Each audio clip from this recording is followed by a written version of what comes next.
Today on Let Them Talk TV, we're in Paris and we're going to look at how the French language has influenced the English language. And I'm joined today by the enfant terrible of English language teaching. It's John from English with Monty. Say hello, John. Hi there. How are you doing, everyone? And what you got there? I got this. Ow, careful, you can poke someone's eye out with that. Stay tuned. It is estimated that 41% of everyday English words originated from French and only 33% come from Anglo-Saxon, also called Old English. So what we're saying here is that there are more English words of French origin than there are English words of Anglo-Saxon origin. Now, that's incredible, isn't it? English is a Germanic language, but if an English speaker looks at a page of German and a page of French, he or she is going to understand much more of the French page than the German page. What the hell happened? Do we speak English or French? In order to find out, we need a little historical context.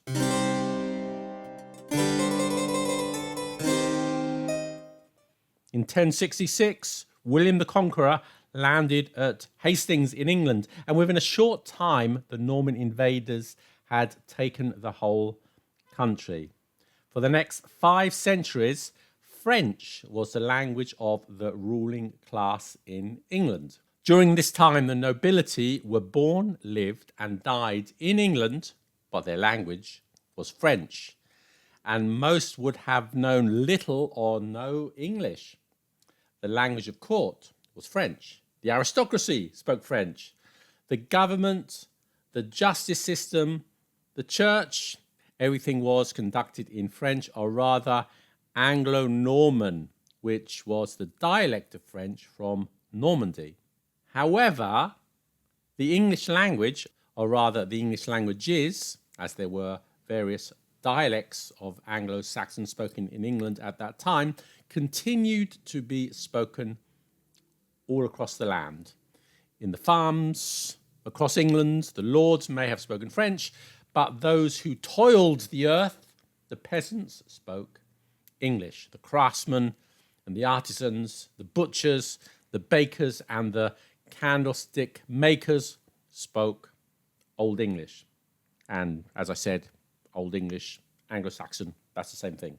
The nature of the Norman conquest of England was different from most of the previous invaders, except perhaps the Romans. When the Romans invaded in 56 AD, most people on the island spoke Celtic languages. Today, speakers of these languages, of this language group, are still found in the UK. Welsh is spoken across Wales, and in the northwest and the islands of Scotland, Gaelic can still be heard. By the way, the Romans, they invaded, left very few words of Latin in our language. The huge number of Latin that came into English arrived many centuries later, after the Norman conquests. But that's a subject for a different video. From the 5th century onwards, there were waves of migration and invasions from Germanic-speaking tribes. The Angles, where the name English comes from, the Saxons, the Jutes, and more. And then came the Vikings.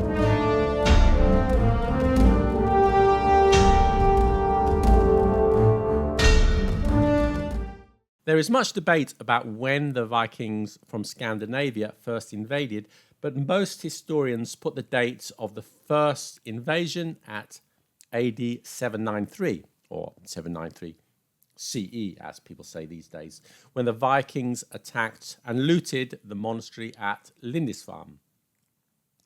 During subsequent centuries, they took control of most of the country, but their influence was particularly strong in the north.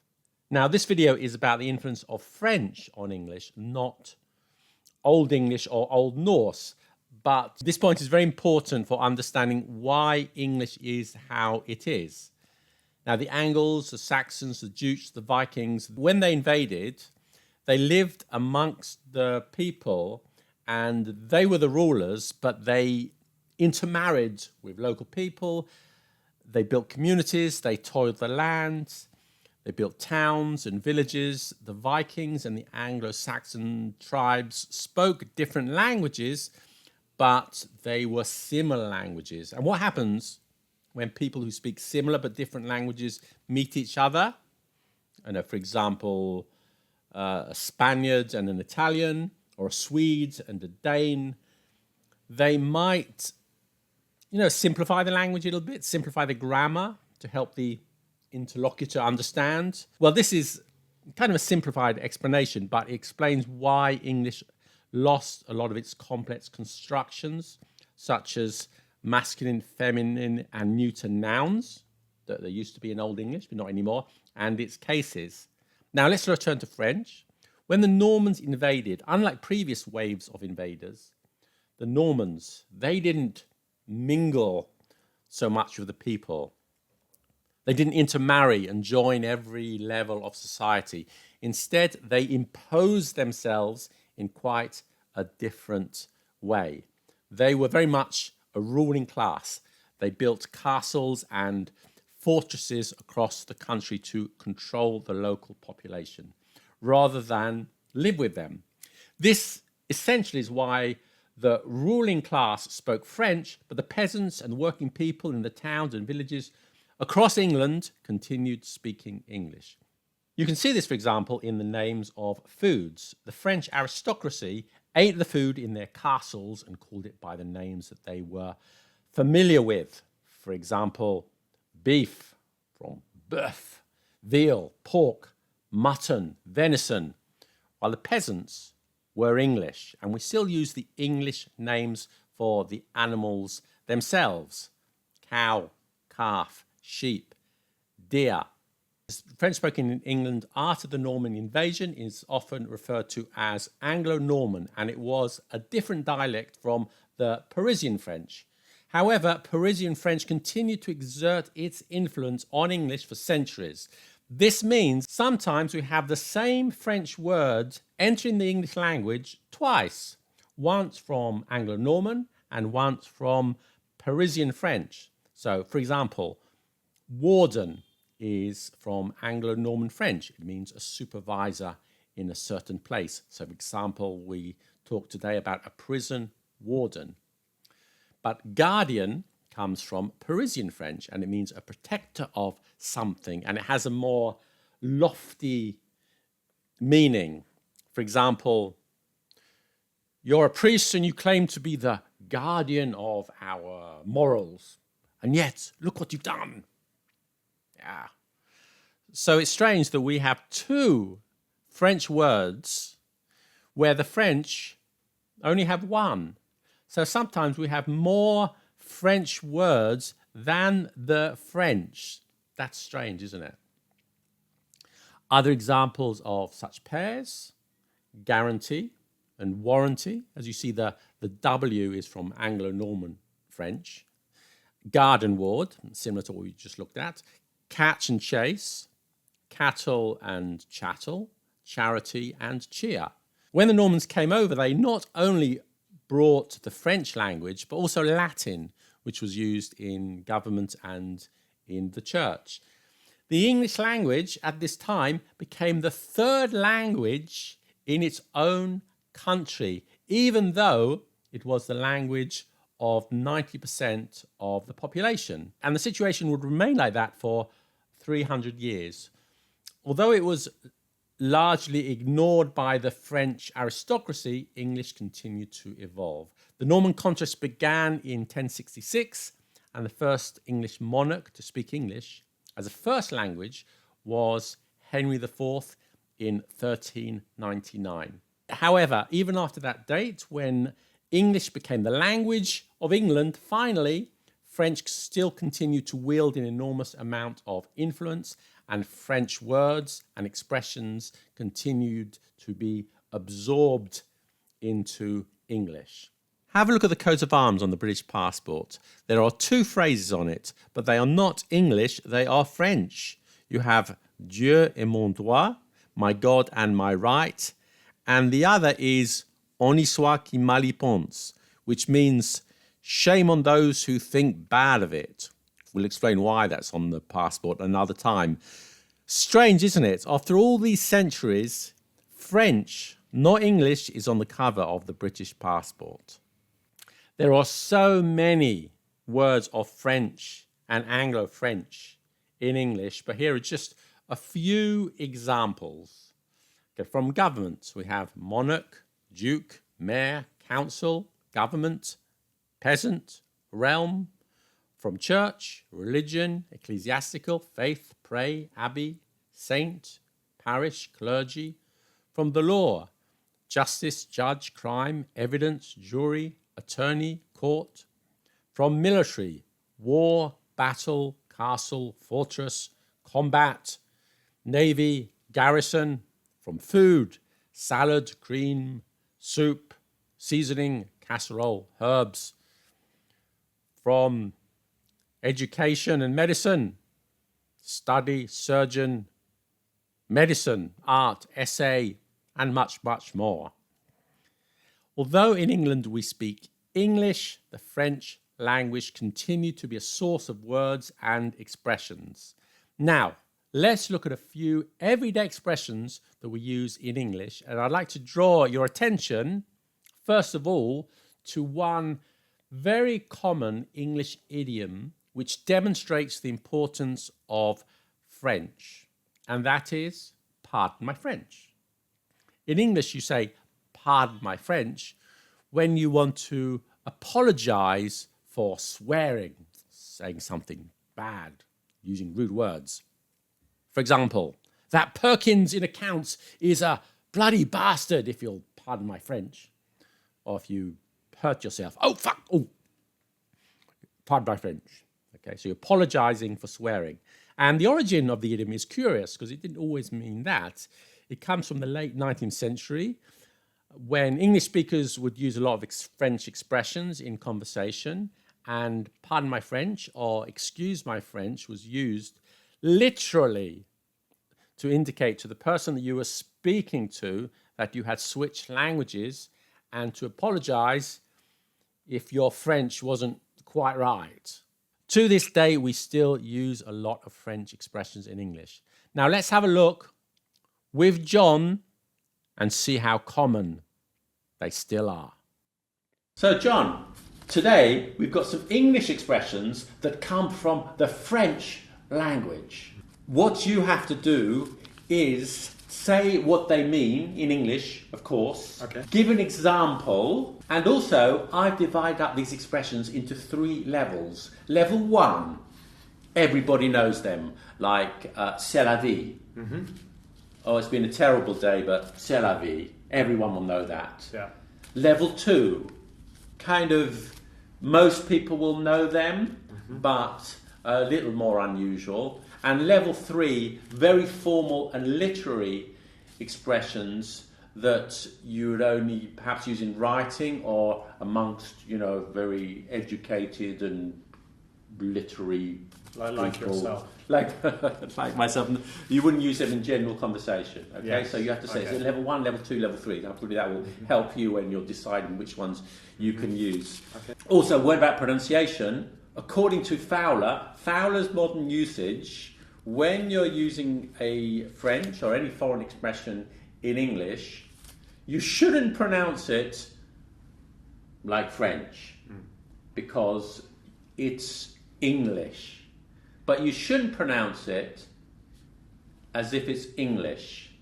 That's confusing, isn't it? Yeah, so somewhere in between. Somewhere in between, just to indicate to the listener that it's a foreign language, but not so perfect because then you're showing off.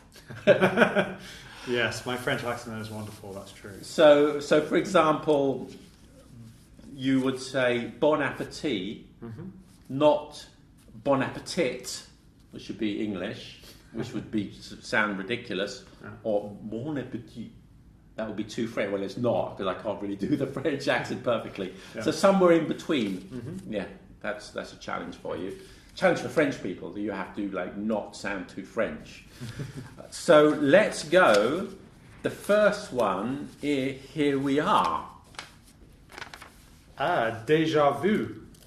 I would say Deja Vu is definitely a level 1. Everyone knows Deja Vu. Everybody knows Deja Vu, yes. What's it mean? Well, so this video seems a little bit like Deja Vu to me. I'm sure we've done something like this before. Yeah, that feeling that it's happened before. Yes. We have somewhere we've done a video before. have, I just haven't we? can't Yeah. remember where. Me neither. Exactly. Wow. I think in French it means already seen, doesn't it? That's the literal okay. meaning. Is that literal? Okay. Okay. Yeah. Okay, thank you. Next one. So coup d'état. So there was a coup d'état in a country far away that was unstable. So Yes, it means- Ruritania. That's an imaginary country. Ruritania. There was That's recently a coup d'état in Ruritania. Indeed, In Ruritania. Yeah. So the army took over, right? Yeah. Is that correct? Well, yeah. Yeah. Okay. Is that level 1, level 2? I would say that's probably a level 2 to me. Yeah. It's not used every day, is You'd it? recognise it, wouldn't you? Yeah, definitely recognise it. Yeah. A lot of people will shorten it to coup, wouldn't they? They would, yeah. A lot of people would say coup. You'd hear that in the news, wouldn't you? Yeah. There was a coup in this country. Yeah, that's just short for coup d'état. Mm-hmm. By the way, I think they use the expression in Japanese Wow. because I was in Japan a long time ago and I was sick and I spent all day in bed and I was watching Japanese TV and I didn't understand anything except they kept saying coup d'état, coup d'état, coup d'état. And they probably got the expression via English rather than via French. I guess And so, there was a yeah. coup d'état somewhere and I was thinking, oh no, what's in Britain? I will return and there'd be the coup d'état and I'd be stopped and arrested at the airport. Be interesting, yeah. So the next one is voila. Mm-hmm. So voila is like, here it is. Mhm. I'm bordering on 1 and 2.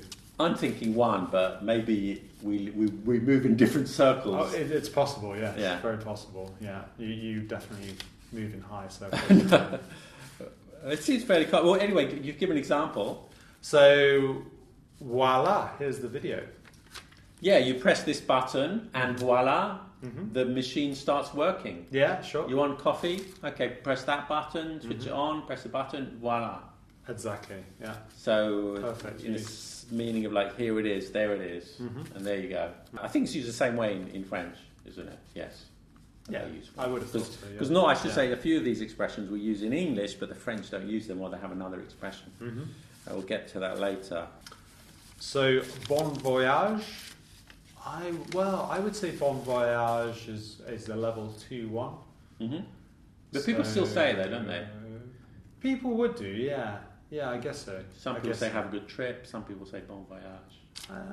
I guess so. It's probably a little bit higher level though, isn't it? In a sense. You Okay. wouldn't, yeah. Okay. I think most everyday people would say have a good trip or have fun, wouldn't they? Yeah, so that's fine putting it in level 2. Okay. All right. Level 2. Okay. Au contraire. Au contraire. That means to the opposite, literally. The opposite To is the true. opposite, yes. So let me ask you a question. John, we're going to the rugby game, but you don't like rugby, so you haven't been invited. Au contraire, Gideon. I love rugby. Oh, you do? Oh, okay. Well, here's your ticket. Thank you very much. Wow, that's great. That's an England game. So England against France. I think we're going to win. Mm. Next one. Next one. Esprit de corps. Yeah, esprit de corps. I would say this is definitely a level 3 because being the ignorant person I am, I didn't know this before, did I? Okay. You had to explain it to me, didn't you? Yeah. So it's a spirit of the body, is that right? So That's right. Ah. That's right. I think it's a level 3. It's quite literary. Maybe I can give an example. Yeah. So I know in some countries, the workers, before they start work, they do some exercises together in the morning, and this is to build the esprit de corps of the team. One I use quite a lot myself. Oh, the faux pas. So this is an interesting one. Yeah, I mean, I suppose maybe I have my mother-in-law over and I insult her cooking. Oh, John, you made a terrible faux pas. Yeah, exactly. Yeah. That's a bad thing to do. Yeah. Yeah, never do that. I remember one of my work colleagues once told me I made a faux pas when I came to work in double denim. Double denim? Yes, denim jeans, denim jacket. They said, you have made a fashion faux pas. Yeah, you did that yesterday, didn't you? No, never again. By the way, what's the plural of faux pas then in English? Is there a plural? You made 2 faux pas. I guess you would. That That's wouldn't be true. in French, but in English you'd have to say it like that, wouldn't you? 2 faux pas. That's very true, yeah. You Yeah. would say 2 faux pas. Yeah. Okay. So you'd have a bad day if you did 2 faux pas. Yeah, I'm sure I've had those kind of days. Yeah. Those kind of days when you turn up at your mother-in-law's house in double denim and it's all about cooking. Yeah, it's just not going well today. Okay, raison d'etre. Yeah. Okay, yeah, this is an interesting one. I said level 3. Do you agree? That's a level 3 one. I probably would say that's a level 3 Yeah, I one. wouldn't Yes. use it in normal conversation, but you would in some circumstances. Yeah, that's Where true. You know true. they're going to understand it. Yeah. Yeah. You came up with an interesting example about the Brexit Party, who were obviously campaigning for Brexit, and their raison d'etre was to do. They Brexit. got Brexit. Right, I hate Brexit, by the way. Am I allowed to say that? I don't know. Okay. I'm happy. I for you should. to I say. should. Okay. Well, no, I think it's not a secret. Anti-Brexit. Anyway, but the Brexit Party, their raison d'etre was Brexit, and they got Brexit. So why do they exist anymore? It's a good question. They've morphed into something new and exciting, right?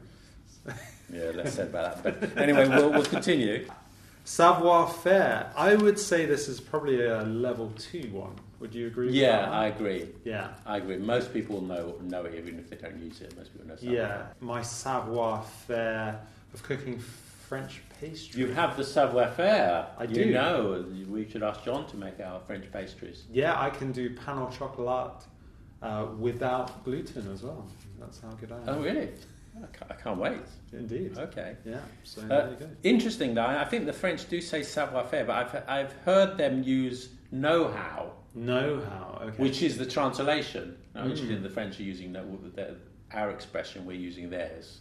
You can use know-how, of course, in English too. It's curious, isn't Yeah. it? Yeah. So next one is crème de la crème.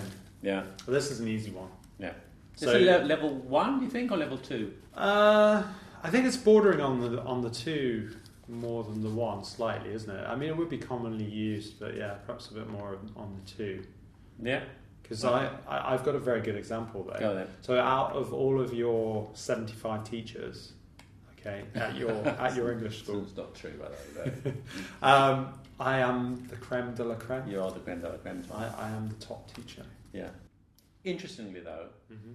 the French, they don't use creme de la creme. They are not so much. They're more like it's I think top to top, Top to top. yeah, which is English. We're using the French. They're using the English. Okay. But that doesn't make any sense in English, does it? Top to top. It makes no sense. Top of at the all. top. No, it doesn't. No. Okay, so passé. So something is passé means it's kind of gone, isn't it? Old fashioned. We don't Old-fashioned. wear it anymore. We don't use it anymore. We don't do it anymore. Yeah. That's very true. Yeah. Is rock music passé? Young people aren't listening to rock. I don't know. I'm young, still listening to it. You still? Okay, well, that's good. Me too. Double entendre. Ooh, I like this one. Yeah, Okay. I would say this is level 2. And you have a rather nice lunchbox. Excuse me? What did you say? I said you have a rather nice lunchbox. Oh, a lunchbox. Oh, because that has 2 meanings. Does Yeah, have two double entendre is like a phrase which has 2 meanings. Sometimes one of them is a bit sexual. Yeah. But you're talking literally about my lunchbox here. Yeah. There you are. Indeed. It's very nice. It's Yeah. a nice lunchbox. Yeah. And it featured in another video, didn't You it? did. Yes, check it out. It's up here. Up here, yeah. By the way, double entendre, again, not used by the French. They don't have that. They don't say expression. that? No. Okay, what I do think they it say? doesn't make any sense. They say mot de double sens. I'm not sure. I have to check with a French person. Okay. I'm not French, by the way, in case you're thinking. Ensuite. Ensuite, so we would use this in a hotel, wouldn't we? Yeah. Or if you're buying a home, Yeah. you would have a master bedroom with an ensuite, which means Yeah. your bathroom is connected to Yeah. the main room. Yeah. I would say this is level 1, isn't it? I think so. I think the French don't use that as well, and not in the same sense anyway. I don't No. think they say I think because everything's en suite anyway. They say additional bathroom with a French accent. Something like that. Okay. Yes. Interesting. And now this is an interesting one because especially because of the pronunciation. I think it is used in French, but pronunciation is completely different. There you are. Also, cul-de-sac. Oh, you say it different to me. I say cul-de-sac. But because you come from somewhere in the somewhere Midlands. Well, So probably you're more what correct does it than me. mean? So it's a road that is not a through road. So typically in a residential area, you would have a cul-de-sac, as in it ends and there isn't a through way. There's no way through. Yeah, exactly. Mm-hmm. I think I think it is used in French, but they would say cul-de-sac. Cul-de-sac. Something like that. But if you said cul-de-sac in England, no one would understand what you're talking about. Don't go down that road, it's a cul-de-sac. They would say, what are you talking about? They'd have no idea. They have no idea. So Yeah. they'd say, so yes, cul-de-sac, or however John says it. That's the right way. Okay, one more for you, John. Mm-hmm. Bête noire. Bête noire. So I would automatically say this is a level 3. That's a level 3. But I could say your spelling is your bête noire. Exactly. The thing that is most difficult and cumbersome and hated by me. And in English you use it for things. Like I think in French you just use it for people. Oh, really? I think so. Mm-hmm. But in English you can use it for things. Yeah, spelling is my bête noire. I can make spelling mistakes. But it literally means black beast. Yeah, it literally means black beast. Wow. Okay. Sounds, very serious. Okay. Well, I'm wondering if we should make this video into a film noir. There could be a murder, and there could be, I don't know, some detective work. Okay, sure. And as long as... And as a detective, you're the creme de la creme, so, yeah. Yeah, well, as long as I don't get murdered, Yeah. that would be fine. Yeah. Okay, John, thank you for taking part in that. Do check out John's podcast. Yes, you can check out my podcast, English with Monty, and the lovely Gideon is on it as well, and he is most excellent. Okay. See you next time. See you next time. Bye. Bye.